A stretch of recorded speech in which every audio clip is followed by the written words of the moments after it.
नमस्कार, स्वागत है खबर दिन भर में आपका। भिवाड़ी थाने में जयपुर रेंज आईजी अजयपाल लांबा आज सुनवाई के लिए दोपहर 12 बजे भिवाड़ी पहुंचे, जहां उन्होंने एसपी ज्येष्ठा मैत्री के साथ बैठक कर लोगों से जनसंवाद किया। इस दौरान एसपी ने साइबर क्राइम को रोकने के लिए लोगों को अधिक से अधिक सजग रहने की जरूरत पर बल दिया। साथ ही साथ भिवाड़ी के सभी थाना प्रभारी को इस बारे में अलर्ट रहने की बात कही। इस मौके पर डीएसपी, समस्त थाना अधिकारी, पुलिसकर्मी सहित आमजन और स्थानीय पत्रकार उपस्थित रहे। अलवर से ब्यूरो चीफ प्रदीप गोयल की रिपोर्ट। जो इस तरह की वारदात करने वाले जो लोग हैं उन पे हमारी लगातार नज़र है और हमारी टीमें जाके लगातार हरियाणा में भी रेड करती हैं, उनके वहाँ की स्थानीय पुलिस के साथ मिलकर के। हमारी कुछ टीम है जो लगातार जिले से बाहर एनसीआर एरिया में, हरियाणा में लगातार सक्रिय हैं, ताकि ऐसे अपराधियों की जो कोई भी गतिविधि है उस पर हम नजर रखते हैं। इस शहर में, इस जिले में कोई वारदात हम नहीं करने दें, ऐसा हमारा प्रयास है। एसपी मैडम ने एक नवाचार किया है, लोगों के बीच में जाकर के अपराध को लेकर के बातचीत करना या उनको जागृत करना, इस तरीके का एक प्रभावी कदम उठाया, लोगों के बीच बहुत अच्छा उसका एक रिजल्ट है। तो इसमें आगे और क्या बढ़ोतरी आपकी तरफ से की है, क्या नवाचार को नए किए जाएंगे? क्योंकि जो नवाचार जिला पुलिस अधीक्षक के द्वारा किया जा रहा है उसमें उनके द्वारा पब्लिक के बीच जाकर उनकी समस्या को सुना जा रहा है, तो उससे होता ये है कि जो पब्लिक फीडबैक सीधा अगर डिस्ट्रिक्ट सुपरिटेंडेंट के पास आता है तो उसके अकॉर्डिंगली पुलिस की व्यवस्था मॉडिफाई होती है, पुलिस बेहतर काम कर पाती है। हमारी तरफ से कोशिश ये होगी कि जो जिले में इस तरह का जो नवाचार चलाया जा रहा है उस नवाचार को और बेहतर तरीके से करने के लिए जिस तरह के अभी कोई संसाधनों की अगर आवश्यकता होगी वो उनको उपलब्ध कराया जाए। सर, जैसा कि आज आपका आने का यहाँ औचित्य एक जन सुनवाई थी, लेकिन जैसा अभी आपने नोटिस किया है कि जो जन सुनवाई को जो एक परिभाषित करती है, जो लोग पीड़ित होते हैं उस हिसाब से वहाँ पीड़ित यहाँ नहीं है, उसका आने क्या कारण है? क्या पुलिसिंग के द्वारा कोई प्रॉपर तरीके से लोगों को सूचित किया गया है? नहीं, इसके बारे में ये सूचना कल सभी को दी गई थी कि जो थाने में जिनके मुकदमे दर्ज हैं, जो पीड़ित कंप्लेनेंट, उन समस्त को सूचित किया गया था कि आपको इस प्रकरण विशेष में अगर कोई जिला पुलिस से संतुष्टि नहीं हो तो आप उपस्थित हो सकते हैं। उनमें से कुछ लोग उपस्थित हैं, कुछ उपस्थित नहीं है, तो यही माना जाना चाहिए कि अगर लोग कम आए हैं इसका मतलब वो जिला पुलिस के काम से संतुष्ट होंगे, शायद इसीलिए मेरे पास नहीं है।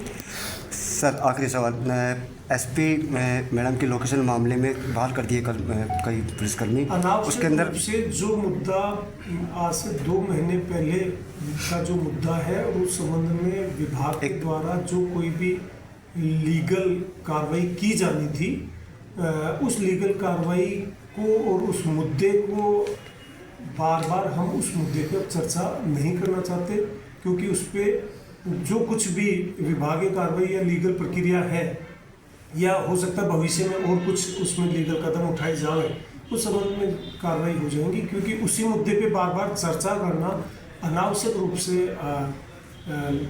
हमारा मूल जो पुलिस का काम है, आम जन की सुरक्षा, अपराधियों में भय, उस मुद्दे से हम भटक जाएंगे। तो उस मुद्दे पे सर, सवाल करना इसलिए जायज़ हो जाता है क्योंकि जनता से जुड़ा मामला है और पुलिसिंग से जुड़ा मामला है। पुलिस सीधी जनता से अटैच रहती है और जनता जवाब मांगती है, इसलिए पत्रकार भी आपसे सवाल पूछते हैं और आपका दायित्व है पत्रकारों को जवाब देना, संतुष्ट करना। एसपी लोकेशन ट्रेस मामले में एडीजी विजिलेंस फिलहाल जांच कर रहे हैं। सर, आपकी कहाँ का मेरी उस जांच में सर जो विजिलेंस? ये बड़ा स्पष्ट मैं ये कहना चाहूँ, आपका जो कुछ भी सवाल है इस पर मैं कोई भी टिप्पणी करना उचित नहीं समझता। नोहर तहसील के गांव मलवानी के खिलाड़ी गोपाल सिंह ने अंतर्राष्ट्रीय स्तर पर कराटे प्रतियोगिता में गोल्ड जीता। पिछले दिनों 8 दिसंबर से 10 दिसंबर के बीच उत्तर प्रदेश के वाराणसी स्थित बधोई में आयोजित 3 दिवसीय इंटरनेशनल कराटे चैंपियनशिप आयोजित की गई। गांव पहुंचने पर ग्रामीणों ने ढोल, नगाड़े, डीजे व पुष्प वर्षा कर चैंपियन गोपाल सिंह का भव्य स्वागत किया। गांव की निःशुल्क शिक्षा पाठशाला मलवानी एकता फाउंडेशन के डायरेक्टर विनोद कुमार और कोषाध्यक्ष मुकेश सोनी ने उन्हें प्रशिक्षित पत्र देकर सम्मानित किया। कोच सोमवार ने बताया कि अंडर 16 आयु वर्ग व 70 किलो भार वर्ग में गोपाल ने गोल्ड मेडल हासिल किया। वहीं गोपाल सिंह ने युवा पीढ़ी के लिए संदेश दिया कि अपनी निराशा से कभी भी दूर मत भागिए। अगर मन में कुछ कर गुजरने का जुनून हो तो कोई भी मुश्किल बड़ी नहीं होती। नौहर से सेठी गुदारा की रिपोर्ट। एक और मुख्यमंत्री भजनलाल शर्मा के नेतृत्व में राज्य सरकार 1 वर्ष पूर्ण होने पर जश्न मना रही है, तो वहीं दूसरी ओर पिछले 1 साल से ममता कार्ड के अभाव में गर्भवती महिलाओं और नवजात शिशुओं को सरकारी योजनाओं का लाभ नहीं मिलना भजनलाल सरकार का फेलियर को दर्शाता है। चिकित्सा सूत्रों के मुताबिक वर्तमान में जहाजपुर ब्लॉक में तकरीबन 4000 गर्भवती महिलाएं हैं, जिनका ममता कार्ड नहीं बनने से सरकारी योजनाओं का लाभ मिलना मुश्किल सा है। राज्य सरकार पिछले 1 साल से ममता कार्ड देने में सक्षम नहीं है। ममता कार्ड एक प्रकार का पहचान पत्र होता है जो आमतौर पर गर्भवती महिलाएं और नवजात शिशुओं के लिए जारी किया जाता है। ये कार्ड कई तरह की सरकारी योजनाओं का लाभ देने में मदद करता है। जहाजपुर से ब्यूरो चीफ आजाद नेब की रिपोर्ट। प्रदेश भर में अधिवक्ताओं के 13 दिसंबर को वार्षिक चुनाव आयोजित किए गए। वहीं पुष्कर बार एसोसिएशन में 19 साल बाद पहली बार उपाध्यक्ष पद के लिए मतदाताओं ने अपने मतों का उपयोग किया। 132 अधिवक्ताओं में से 123 अधिवक्ताओं ने अपने मत का उपयोग किया। चुनाव अधिकारी जगदीश चौधरी के नेतृत्व में पुष्कर बार एसोसिएशन के चुनाव संपन्न हुए। बार एसोसिएशन चुनाव अधिकारी जगदीश चौधरी ने बताया कि पुष्कर बार एसोसिएशन के उपाध्यक्ष पद के लिए अधिवक्ताओं ने अपने मतों का उपयोग करते हुए वरिष्ठ उपाध्यक्ष प्रत्याशी मदन सांखला को 93 मत देकर विजय बनाया, तो प्यारे मोहन को 91 मत देकर कनिष्ठ उपाध्यक्ष पद पर विजय घोषित किया। पुष्कर से सीताराम गहलोत की रिपोर्ट। बार एसोसिएशन पुष्कर के वर्ष 2024-25 दिसंबर 2025 के लिए चुनाव आयोजित हुआ है। उसमें पूर्व कार्यक्रम के अनुसार अध्यक्ष पद के लिए कुलदीप जी पारासर को निर्विरोध निर्वाचित किया गया है और सचिव के पद पर संदीप पारासर, पुस्तकालय अध्यक्ष पर सुरेंद्र पोसोया, कोषाध्यक्ष पर अमित कुमार गौतम और आपके ज्वाइंट सेक्रेटरी के पर लाडू सिंह रावत को और 7 कार्यकारिणी सदस्यों को निर्विरोध घोषित किया गया। और आज दिनांक 13 दिसंबर को उपाध्यक्ष पद के लिए चुनाव हुए हैं, जिसमें 3 उम्मीदवार थे, 2 पोस्ट थी। उसमें मदनलाल सांखला वरिष्ठ उपाध्यक्ष के पद पर जो है निर्वाचित घोषित हुए हैं और कनिष्ठ पद पर उपाध्यक्ष सेकंड पर प्यारे मोहन गुप्ता निर्वाचित घोषित हुए हैं।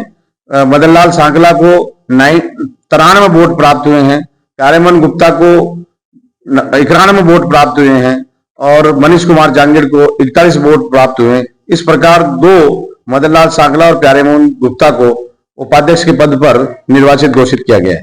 आज हमारे वार्षिक चुनाव है सन 2024-25 के पुष्कर में। इसके अंदर हमारी पूरी कार्यकारिणी के चुनाव हुए थे। उसके अंदर अध्यक्ष का निर्विरोध चुनाव हुआ, सचिव का निर्विरोध हुआ, कार्यकारिणी कोषाध्यक्ष और पुस्तकालय अध्यक्ष का श्री सुरेंद्र जी का निर्विरोध निर्वाचन हुआ।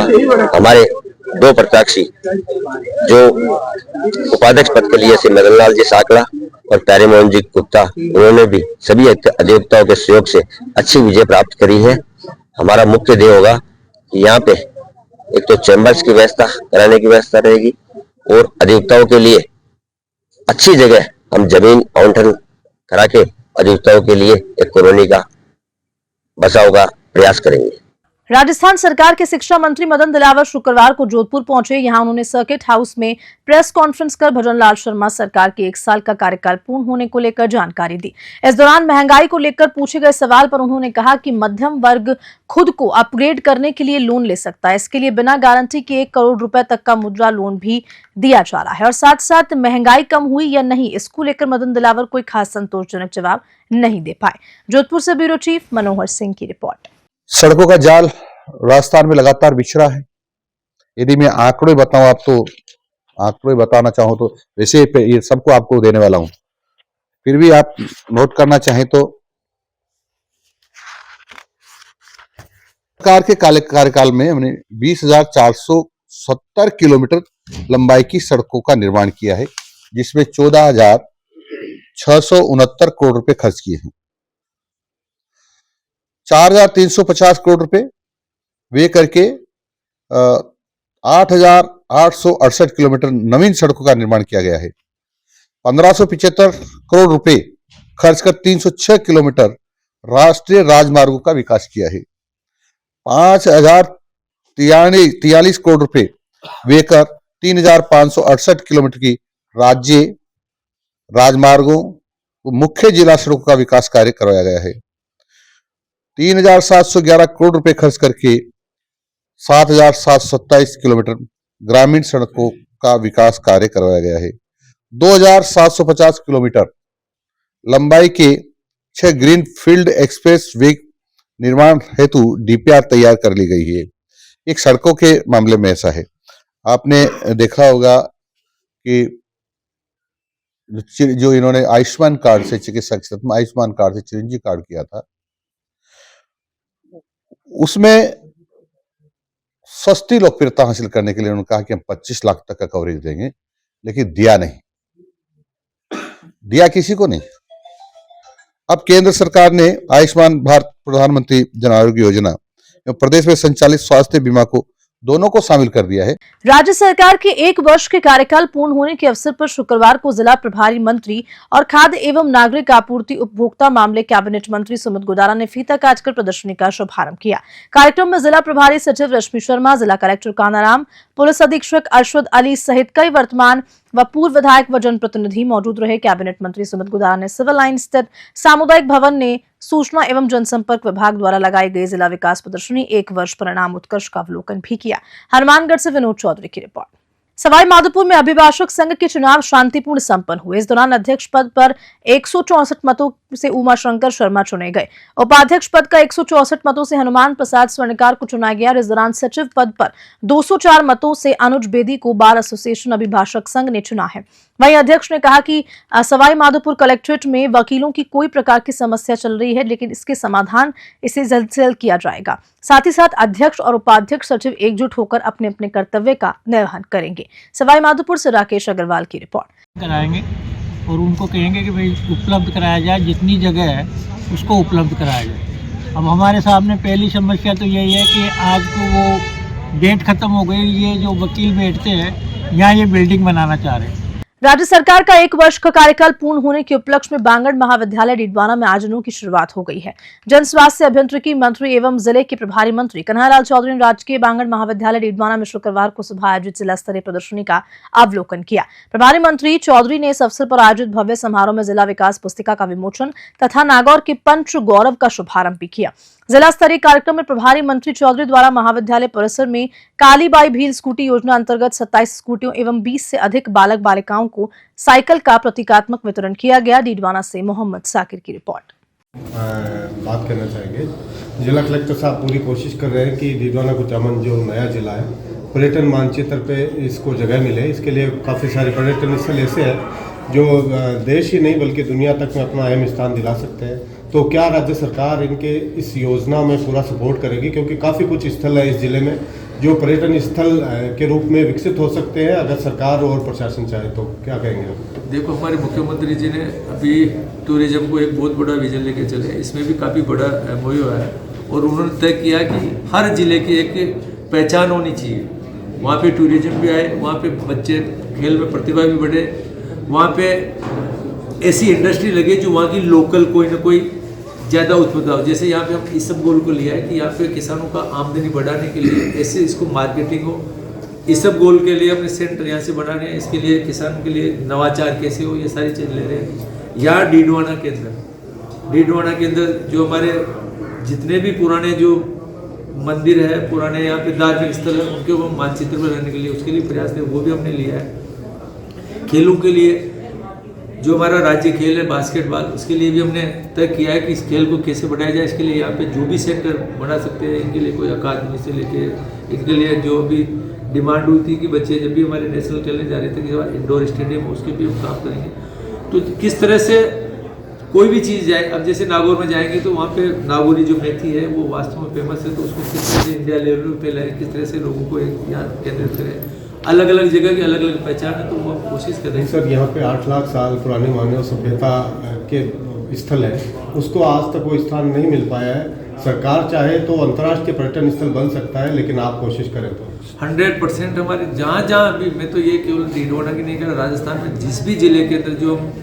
टूरिस्ट बढ़ाने के लिए जो कर सकते हैं वो करेंगे। इंफ्रास्ट्रक्चर पे भी ध्यान दे रहे हैं, क्योंकि कोई भी टूरिस्ट जब बढ़ता है उसको आने के लिए सुविधा भी होनी चाहिए। इसके लिए भी रोड सेक्टर के अंदर भी काफ़ी बड़ा परिवर्तन करना है, जिससे सुविधा मिले। लगभग 9 ग्रीन एक्सप्रेस वे हमारे सरकार ने काम हाथ में लिया, उनकी DPR बन रही है। अगर वो 9 ग्रीन एक्सप्रेस वे की अगर बहुत जल्दी हमारी DPR आ जाती है और उसको हम हाथ में लेते हैं तो राजस्थान की तकदीर और तस्वीर दोनों बदल जाएगी। राजस्थान सरकार का 1 वर्ष पूर्ण होने पर आयोजित कार्यक्रमों की श्रृंखला में शुक्रवार को चित्तौड़गढ़ के इंदिरा गांधी प्रियदर्शनी ऑडिटोरियम में किसान सम्मेलन का आयोजन किया गया। इस कार्यक्रम में उप मुख्यमंत्री और जिला प्रभारी मंत्री डॉक्टर डी प्रेमचंद बैरवा ने जिला विकास पुस्तिका का विमोचन किया। साथ ही साथ कृषि एवं उद्यानिकी विभाग की विभिन्न योजनाओं के लाभार्थियों को सांकेतिक तौर पर स्वीकृत पत्र, चेक आदि प्रदान कर सम्मानित किया।